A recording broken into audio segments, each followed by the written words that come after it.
Hey everyone, I'm Franklin. And I'm Matt, and today we will look at the expectations from a worship musician.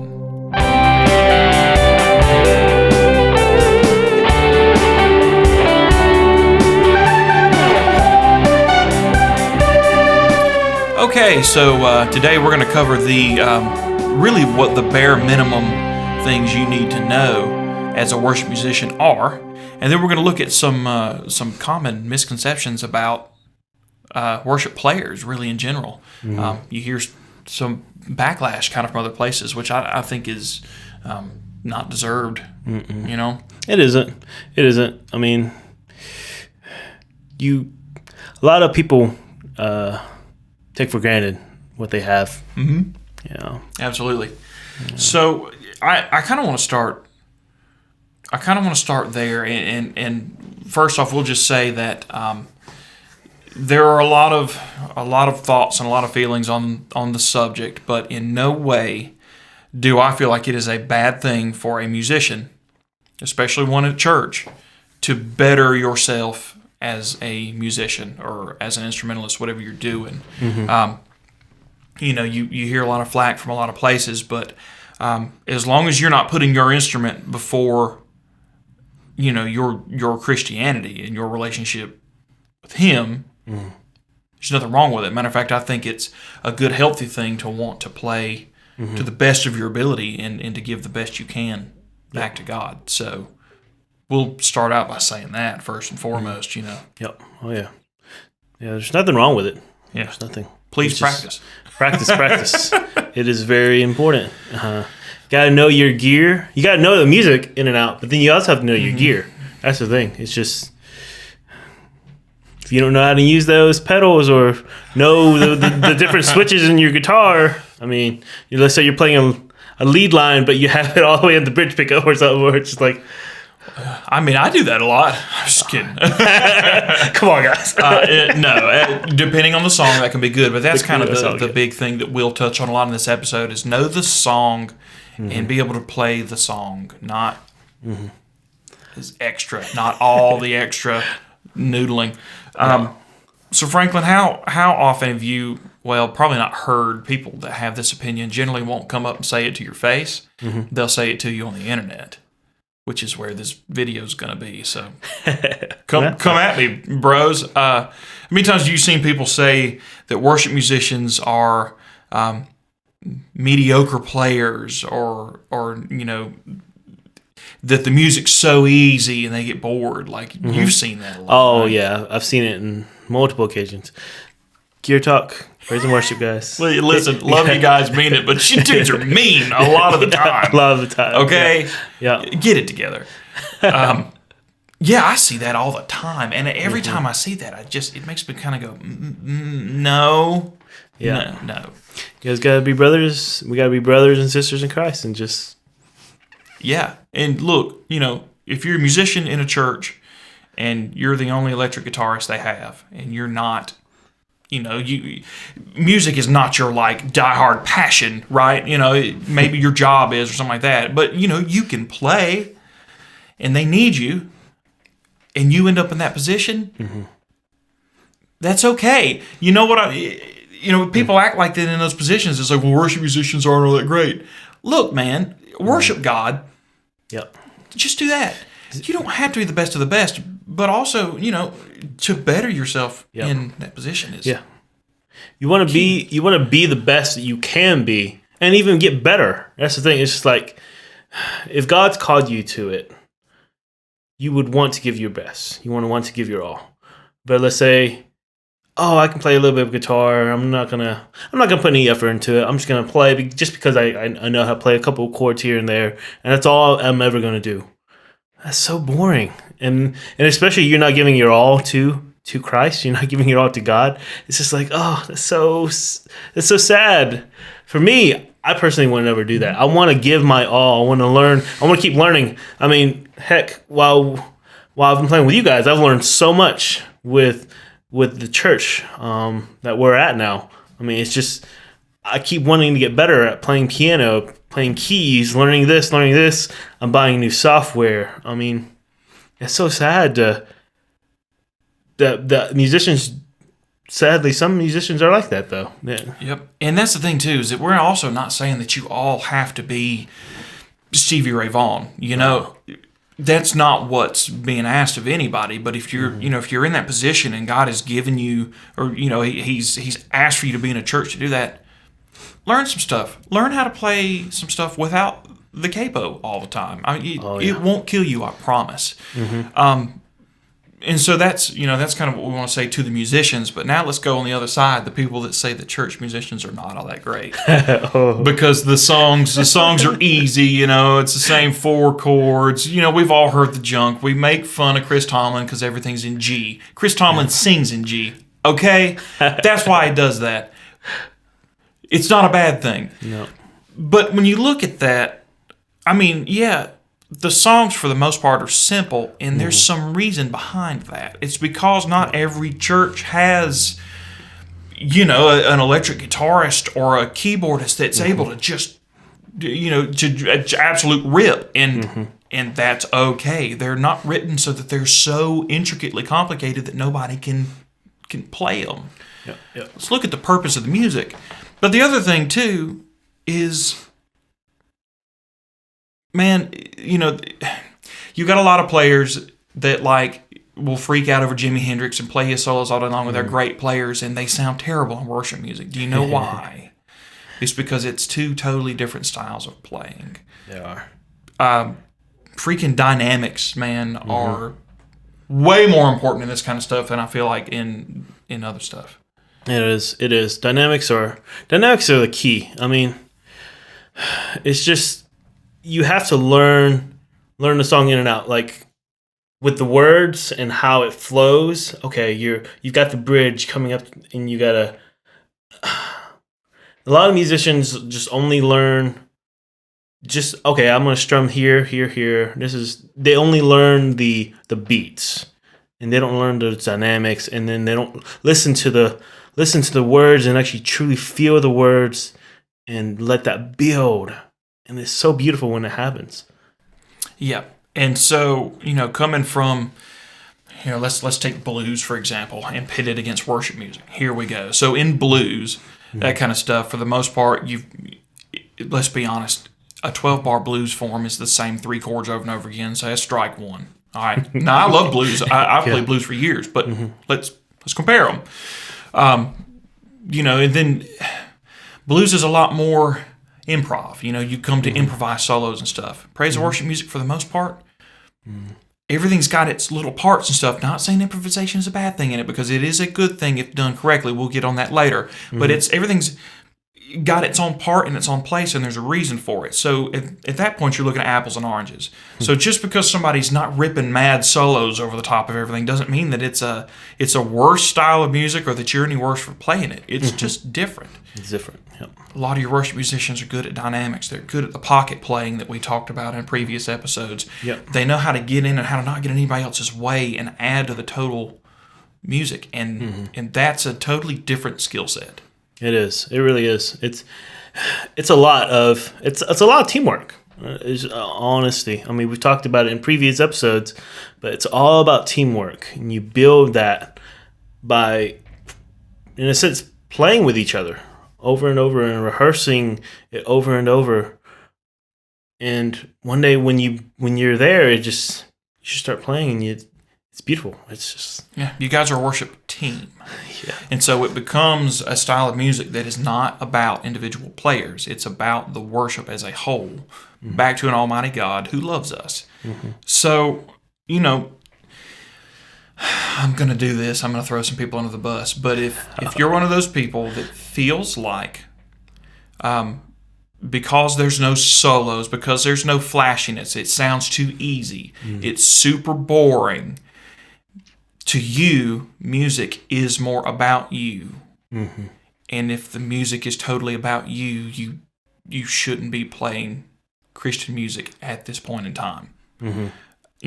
And that may step on some people's toes, and I'm sorry, but it's kind of where you're at. If it's about you, if it's about showing off what you know as a guitarist, or as a keyboardist, or as a drummer, or as a hurdy-gurdy player, you're there for the wrong reason.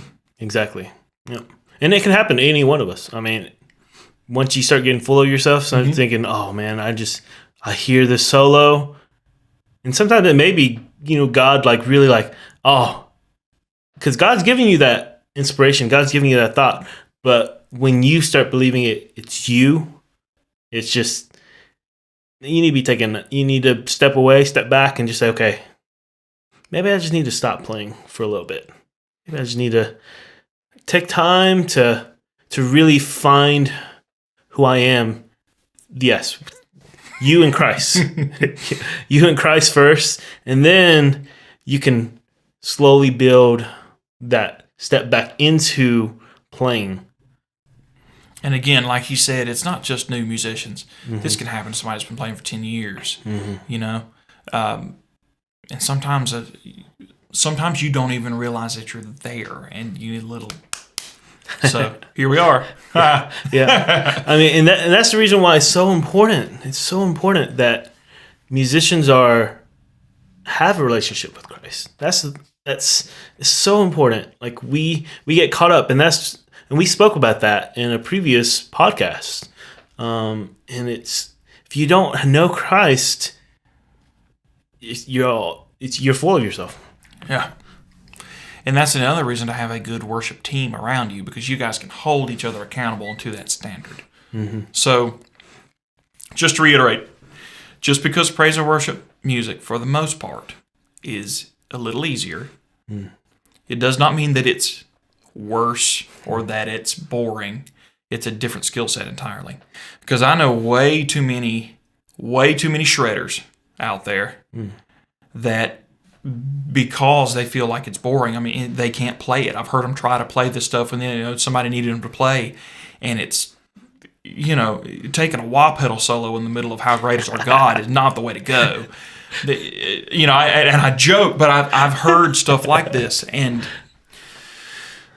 the skill set's different. They're not there, The other thing that I have an issue with a lot of times, and this happens, and if this is one of you, you know who you are. Metalheads. Now, don't get me wrong. I like metal to a certain degree. There's a lot of metal things that I've been into. It's a very technical-based style of music. And I don't think there's anything, wrong with some of it. Let's not get into some aspects of it. But for the most part, metal's fine. Okay, we're good. But there's so many of you metalheads, man, that just, you think everything outside of metal is inferior because it's not as technically proficient as that. You ever met those guys? I've met a couple guys, yeah. Where you bring up you say, well, I like Elton John. I said, well, it's just stupid piano stuff. Or I like Elevation Worship. Oh, it's just a bunch of synth stuff. And because it's not shred metal, they hate it. If you dislike other styles of music simply because it's not metal and you love metal, you have a problem. There's other things out there. Now, if metal's your favorite style of music and you just, you don't prefer other things, but you don't hate them, cool. I'm glad you're here. Thank you. We were at a show last night. When this video airs, it was a week ago, but we were at a show last night where a guy in a Slipknot shirt come up and thanked us for playing Iron and Wine. So if you're watching out there, awesome. I'm glad to have met you. That was really cool. We can't pigeonhole ourselves into all these different things like that.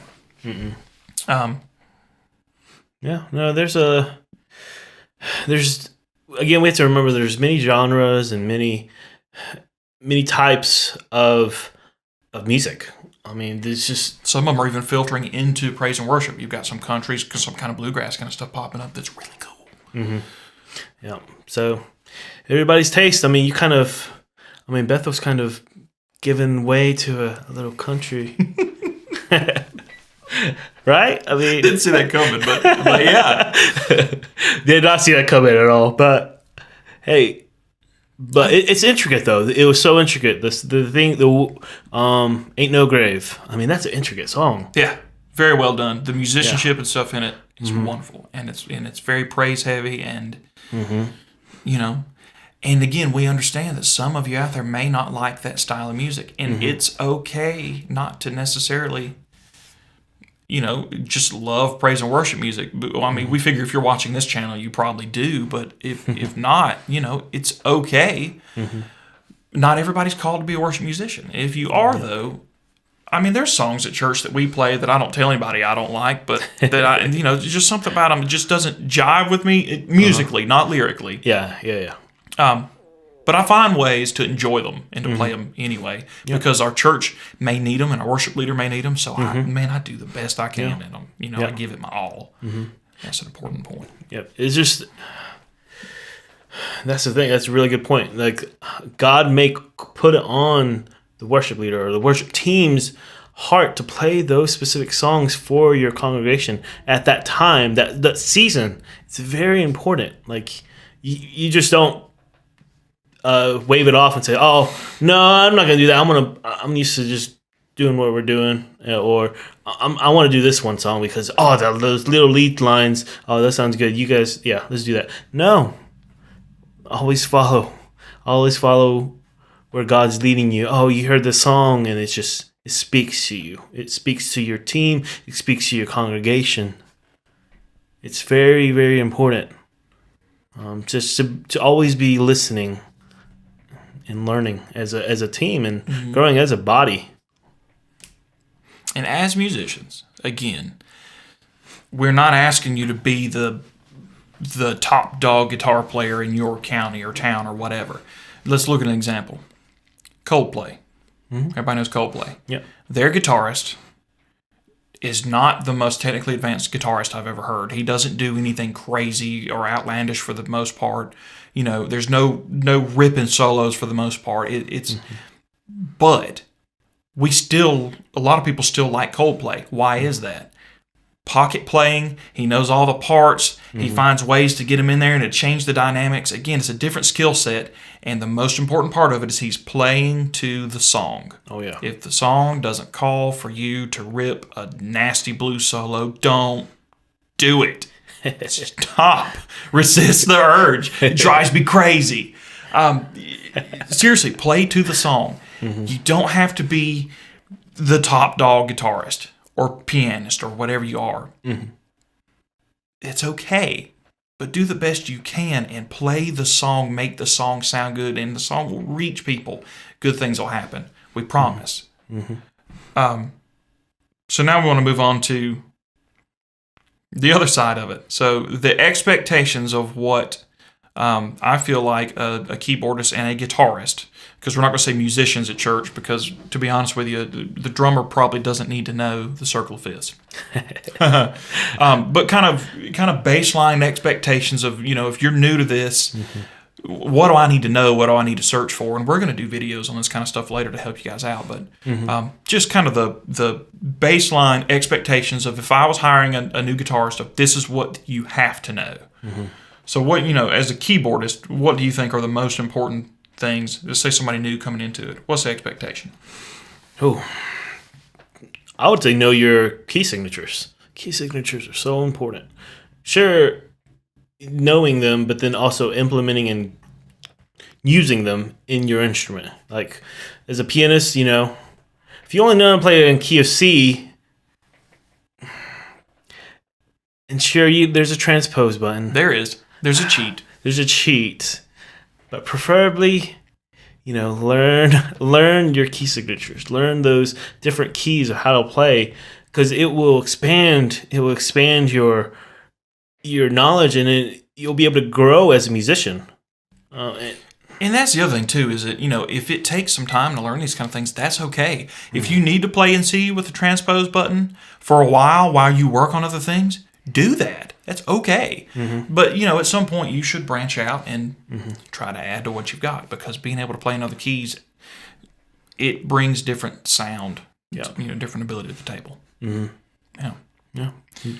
So one of my expectations for you guitarists, we'll ping pong is what we'll do. Your Nashville number system. Oh, yeah. And you can learn that multiple ways. You can learn the circle of fifths way and the order of sharps and flats, and add all those things up so you can write out a major scale, and then from that point you can figured out. That's one way. You've got your whole half spreads, your half steps and whole steps and stuff. That's another way. There's multiple ways to go about learning the Nashville number system, but it's very important, if you're in the key of C, to know what your 1 chord, your 2 chords, your 3 chord, your 4 chord, your 5 chord, your 6 chord are. Your 7 chord, not as much. Yeah. Unless you get weird. We do that sometimes. It's fun. Pretty weird. But be able to know that and be able to switch keys on the fly, because you never know when you're going to have a singer who can sing a song in F all day long, nobody's business. They show up Sunday morning, they've got a cold. They're having trouble hitting those notes. You got to back it down to E. Nobody has any sheets. What do you do? If you know the Nashville number system, you'll be like, pfft. Yeah. Just do it. All right. What's next on your list? Mine would be something that we've talked about multiple times, but don't play so much. Pocket playing. And if you're starting, just don't play so much. If you're playing already a lot, don't play so much. It's okay just to strum one time, or a couple with your acoustic guitars, or if you're a keyboardist, just hold that pad. That's it. That's all you gotta do. And you change the chord, hold that pad. There is a lot of truth in that. Again, play the song. If the song requires you to play more, it's very keyboard heavy, then by all means do that. But if you're playing "How Great Is Our God" and you're dun dun da da da da da da da da, quit. This isn't The Entertainer, But there's definitely ways to realize that, what, I'm not leaving enough sonic space, and you back out a little bit. Just back out. Trust me. Try it. I know it sounds like, I'm playing less. Try it. Leave some air. Let some things happen, and you will find that in those moments that you're able to realize, there's runs that can be done here. There's other things that can be done to do. It leaves space for other things. Trust us. Oh, yeah. Another guitar one. Learn your basic chords and your bar chords. Now, sometimes on the sheet you'll see all these 7 chords and all this kind of stuff. Or every once in a while you'll see a 6 chord. And I think 6 chords are beautiful. If you don't know what all those are, it's okay. Play the standard minor or major chord behind it. Again, since we're talking about this, you should learn them. By all means, please learn them. Oh, yeah. They're really, really neat. But, as long as you know your major and minor chords for the most part, you're fine. But know your bar chords. Know a few different positions for each one. And I would challenge that a capo, kind of like the transpose button, again, if you're in a situation where you haven't learned that stuff yet and you need it, use it. But try to learn how to play the songs without them. Oh, yeah. It will expand your horizons.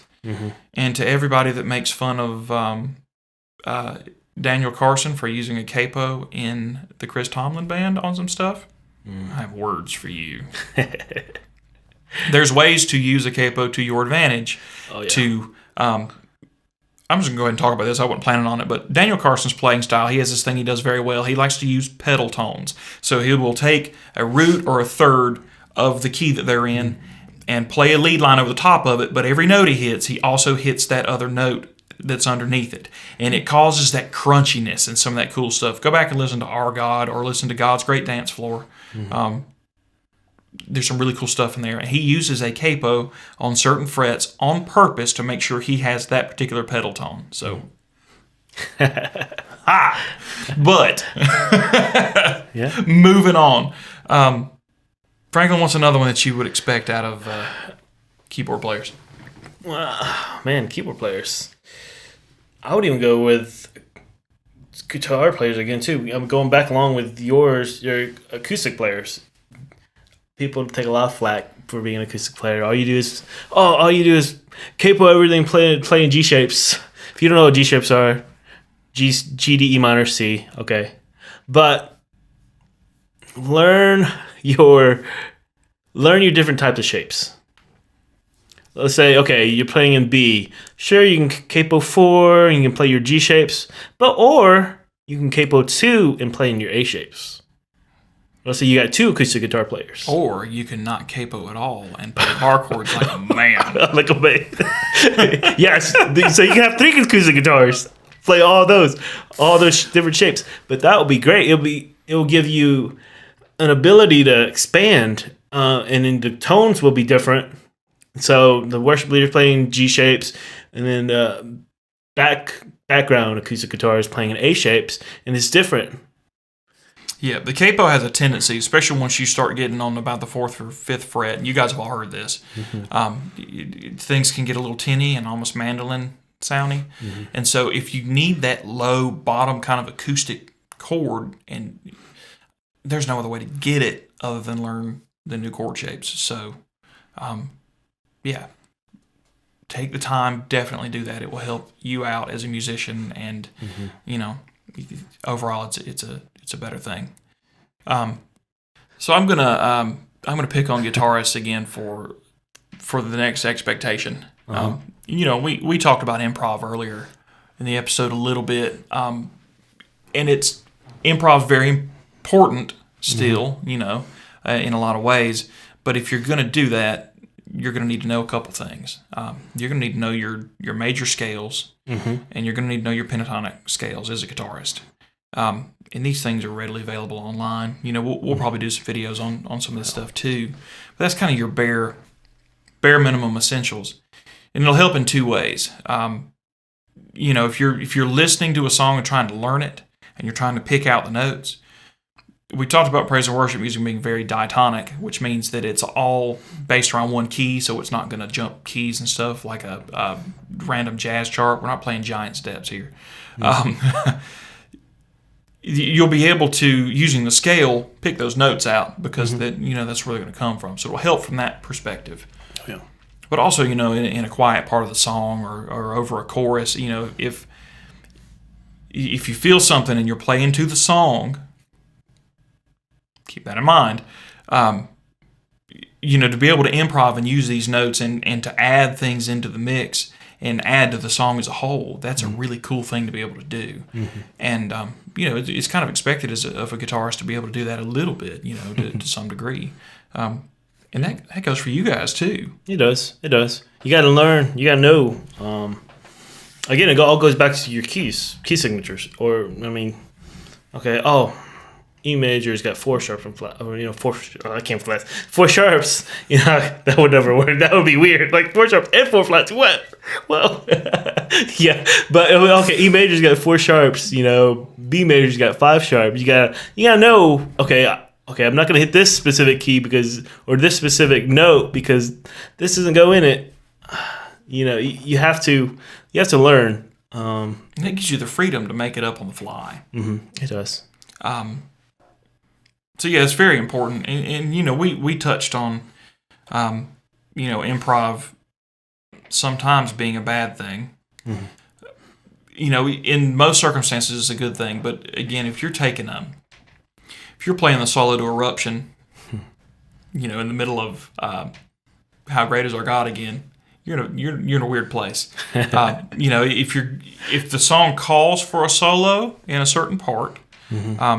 Then by all means, do it. But don't surprise anybody with it. If they're not planning for you to take a solo in the middle of the 3rd repeat of the bridge of Resurrecting, don't do it. If you do, they'll just all give you a look like you. That's how you get muted and asked to leave. But, in some circumstances, solos, as far as improvisation, are not always a bad thing.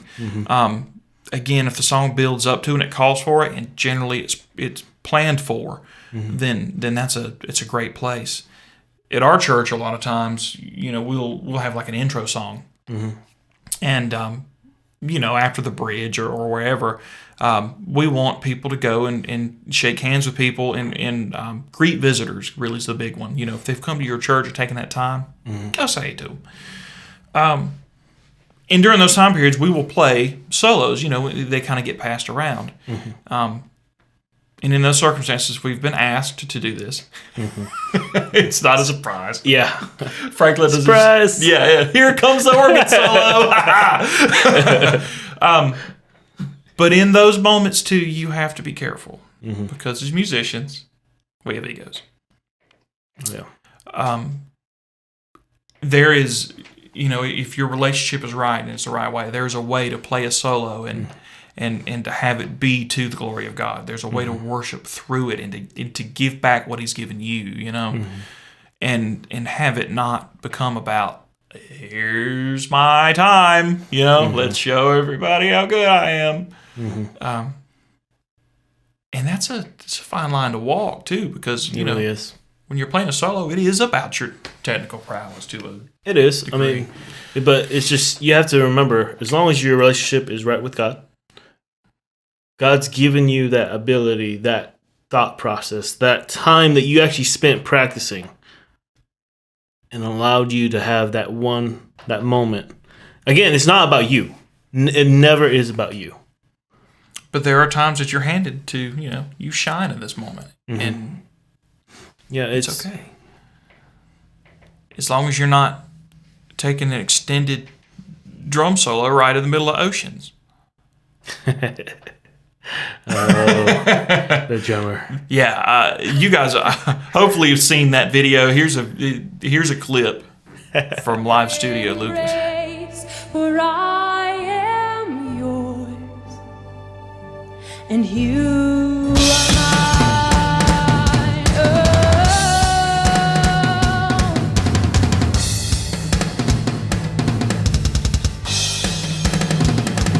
And you are mine.